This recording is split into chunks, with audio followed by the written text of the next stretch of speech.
Trump and Hillary take North Carolina in the presidential primary. We have all the numbers from Super Tuesday.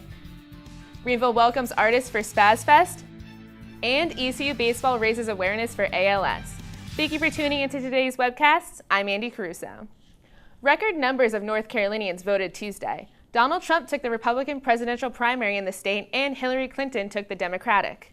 Republican Marco Rubio has ended his pursuit of the White House after losing his home state of Florida.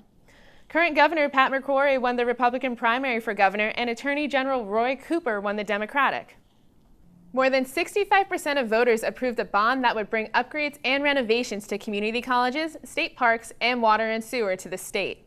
The bond will bring about $90 million to ECU for a new life sciences and biotechnology building. For the first time in North Carolina, voters need identification to cast their ballots. The new voter ID required voters to have either a North Carolina driver's license or state ID card, passport, tribal card, or military or veteran ID. Voters who forgot to bring identification to polls on Tuesday were able to cast a provisional ballot. Voters were also able to submit an absentee ballot postmarked by March 15th. Many of the presidential candidates made their way to North Carolina before Super Tuesday. One ECU student attended the Donald Trump rally in Fayetteville and left with a surprising story. Junior Adedeo Adenini says that he was escorted out of the rally after being verbally and physically assaulted. Adenini recorded the event on his iPhone, which shows an older Caucasian man cursing at him and slapping the phone, which Adenini says was an attempt to physically slap him. The new leaders of SGA were chosen right before spring break. The student body elected Ryan Beeson as president and Janae Brown as vice president of SGA for the upcoming school year. SGA reporter Melissa Glenn has the story. Ryan Beeson and Janae Brown say they are excited to take over their positions as president and vice president of SGA. Ryan and Janae will both be sworn into their duties at the SGA banquet on April 17th. Overall, the two candidates are focusing on taking SGA into the direction of advocacy next year. They plan to speak up on issues of safety, cost of education, and campus life for students. According to Monday's SGA meeting, the SGA wants to work on being more involved with Admitted Students Day, which is on April 2nd. They want the students to see them in action and learn more about SGA and its leadership role on campus. North Carolina ranks first in the country for venomous snake bites. Our health correspondent Anna Parrish has the story on Venom Week at ECU. Every few years, scientists from all over the world come to celebrate Venom Week, a 4-day conference. The goal of Venom Week is to collaborate and help find medical advances and keep up to date on knowledge of venomous animals. If you are bitten or stung by a venomous animal, it is crucial to seek immediate medical attention. For more information about venomous animals, you can visit the Center for Disease Control website and the EastCarolinian.com. Thank you, Anna. Greenville welcomes Spaz Fest this weekend. Here's Carlin with the story. This week is the 7th annual Spaz Fest in Greenville. Local and traveling musicians alike will perform at a handful of venues. Mark Munoz, the general manager of Crossbones Tavern, says his venue has a lot to offer. We've got a stage, we've got a PA system, we've got sound, we've got lighting, we've got, I think, everything that musicians and bands alike are looking for in a venue when they come to play here in Greenville. So I would say that we hit that right on the head there. Spaz Fest brings underground music into the mainstream market and promotes entrepreneurship in the Greenville community. Local business owners are making special preparations for the 5-day event. This is our second year doing it with him, and we're expecting a pretty big crowd. We're expecting a lot of good bands coming through. We've got our own set list for the next 3 nights, tonight, Friday, and Saturday.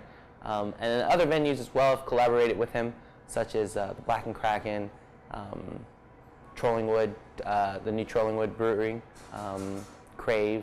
So there's all these venues that are actually coming together as a community and giving back. Spaz Fest attracts a wide variety of musicians, including countless genres of music and a range of performance group sizes. Each venue has something different to offer, and as local business owners prepare for the 5-day festival, there seems to be a positive attitude radiating throughout the Uptown District. I'm ready for it. I'm excited for the event. It's good to see some people actually come from out of town to come to this type of event. So it's not just necessarily us hosting music, but as a community, everybody coming together and working together to give the people what they want. Spaz Fest is already underway, as the official festival kickoff show was Wednesday evening. Spaz Fest typically attracts about 1,000 or more visiting music fans from all over the East Coast, as well as a handful of traveling musicians. Joining local artists on the Greenville music scene, the 5-day festival has multiple venues. When it began, Spaz Fest was a one-day, all-day-long show, which has erupted into what is now the 7th annual Spaz Fest. Today is Friday, and you can expect to see a rowdy crowd at the Spaz Fest Day Party at Art Avenue, with the Snails, including members of Future Islands, along with a secret act that will be announced at the event. This evening, the Blackened Kraken will host Hank and Cupcakes, Ghost Blonde, and the Fearless Freaks. This rock-style punk lineup is typical of Spaz Fest concerts, and there are more to come. Saturday morning, Spaz Fest will put its own spin on the comic book scene at the annual comic book show at the Greenville Masonic Lodge. Later in the day, Spaz Fest will invade the Greenville Art Museum with the highly anticipated singer-songwriter Round Robin. This features local artists of all genres collaborating to produce a unique acoustic performance. Sunday evening's Spaz Fest finale features Greenville favorite Paleface, along with Tragic Magic, Burning Down the Mouse, and Rebecca Marie. For a full list of events, visit www.spaz-fest.com. Outside of Spaz Fest, there are other local events to look out for this weekend. She's the First, a charity that funds efforts to give women in third world countries equal opportunities in education, will host a group Zumba class at the ECU Student Recreation Center Friday evening. Saturday is the 2016 Kids Fest at the Greenville Convention Center, which will include exhibits like the North Carolina Aquarium Touch Tank, a puppet show, and a science demonstration. Sunday, the ECU School of Music will host the Women in Music Speaker Series featuring Dr. Rachel Smith. Then the ECU Opera will put on their production of the Appalachian set Biblical Tale by Carlisle Floyd, Susanna. For a full list of events, visit theeastcarolinian.com.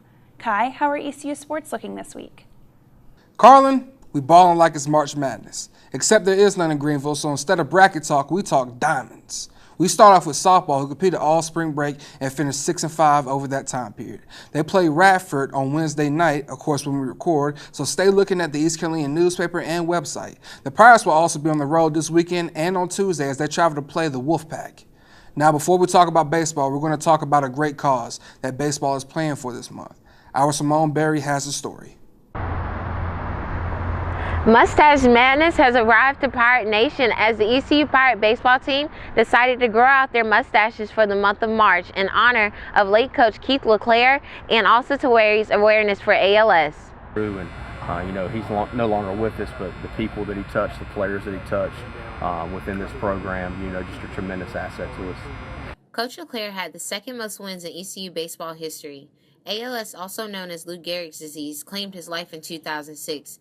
Ever since, growing out these stylish stashes have been a symbol and honor for their annual ALS campaign. Raise awareness for Lou Gehrig's disease, and obviously once he said that, I'd say I'd grow a mustache. So our entire staff and our support staff and our players have all grown mustaches, and we're raising money. We have a website. During each home game in the month of March, the ALS Association has an informational booth right underneath the Clark LeClaire Stadium. There, a representative promotes their ALS walk and informs fangoers about ALS. ALS is the amyotrophic lateral sclerosis. A lot of people know it as Lou Gehrig's disease. It's a disease that attacks the central nervous system, and we're out here just raising awareness and promoting our walk that's coming up on April 30th. Registration for the ALS Walk will be held on April 30th at 9 a.m. at the ECU Football Stadium. For more information, you can visit the ALS Association website. I am Simone Berry reporting for TEC TV. Thank you, Simone. The Pirates were busy over the break, playing 9 games in 12 days. Most notably was the in-state showdown with the Tar Heels from Chapel Hill, who are currently number 6 in the country. The Pirates started off with a 1-0 lead after the first, but after an 8-run second inning by the Tar Heels, the game was over as the Tar Heels didn't rest and continued to attack to win 17-4. The Pirates will take on Monmouth this weekend in a 3-game series and then hit the road on Tuesday to go see the Blue Devils from Durham. Back to you, Andy. Thanks, Kai. We want to thank you for checking out today's show. Our shows are posted every Friday morning at theeastcarolinian.com. For all news between shows, check out Tuesday and Thursday's newspapers. Have a great weekend.